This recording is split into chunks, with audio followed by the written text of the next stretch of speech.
Hi guys, let's continue talking about ASEAN.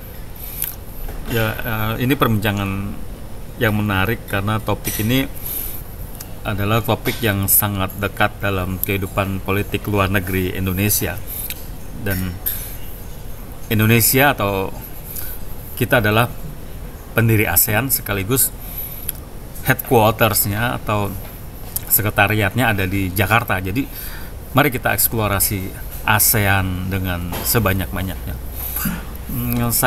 Kali ini saya ingin berbicara topik tentang energi security di ASEAN. Jadi kita tahu bahwa energi fosil jumlahnya makin berkurang ya, karena ya kan energi yang tidak dapat diperbaharui. Nah sekarang kita harus mulai beralih ke energi yang dapat diperbaharui atau energi terbarukan atau dikenal juga dengan renewable energy. Nah, dari berbagai sumber renewable energy yang ada di Indonesia atau di ASEAN seperti energi surya atau solar, energi hidro atau air, energi panas bumi, geotermal, gas, angin, energi air laut dan beberapa yang lainnya. Saya melihat energi surya ini atau solar grid power ini adalah sebuah potensi yang sangat besar untuk bisa dikembangkan, karena Indonesia kan negara yang berada di bawah khatulistiwa ya, jadi curahan sinar mataharinya itu sangat-sangat tinggi dan itu menjadi sumber renewable energy di Indonesia. Memang saat ini kontribusi power grid atau surya itu masih kecil, masih sekitar 0,7% dibandingkan dengan hydro ya. Apalagi juga teknologinya ini relatif mahal ya di awal-awal investasinya.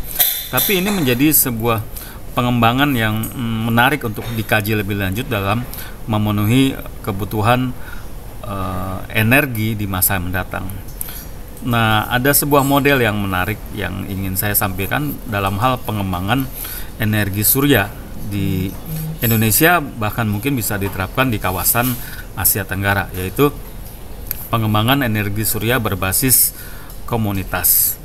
Nah, yang menarik dalam pengembangan berbasis komunitas ini adalah dia melibatkan atau menggunakan permodelan pentahelix corporation atau permodelan pentahelix yang dibangun untuk membangun grid power ini atau energi surya ini.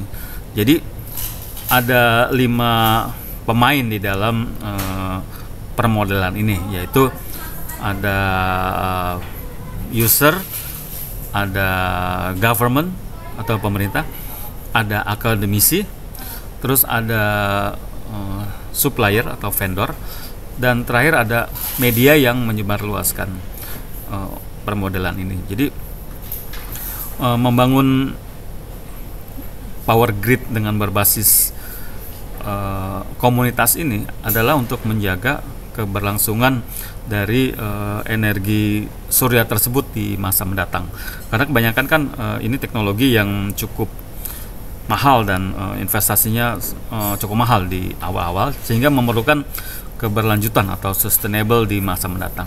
Jadi dengan adanya instalasi sudah dibangun terus oleh government misalnya, kemudian usernya adalah para rumah tangga, industri, sektor-sektor yang lain, pertanian, perkebunan dan sebagainya. Nah, di situ juga melibatkan akademisi.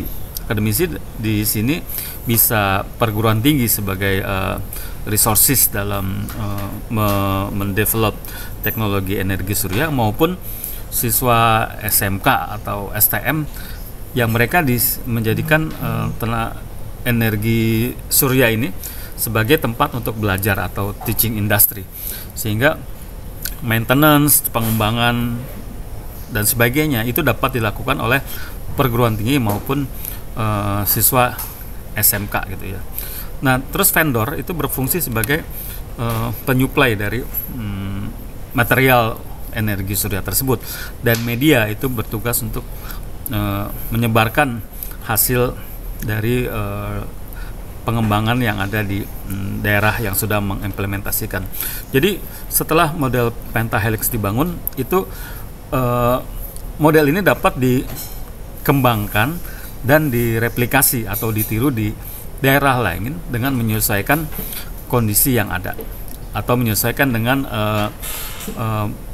kearifan lokal yang ada di daerah tersebut. Jadi permodelan yang ada atau kesuksesan model pentahelix power grid di suatu daerah ini bisa dapat dengan fleksibel atau dengan luas dikembangkan menyesuaikan dengan kondisi di daerah lainnya. Tapi kuncinya adalah adanya replikasi dan pengembangan.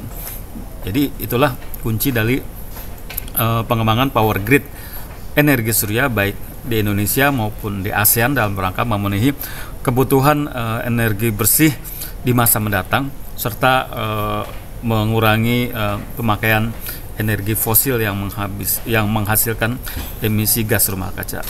Demikian, terima kasih, bye-bye.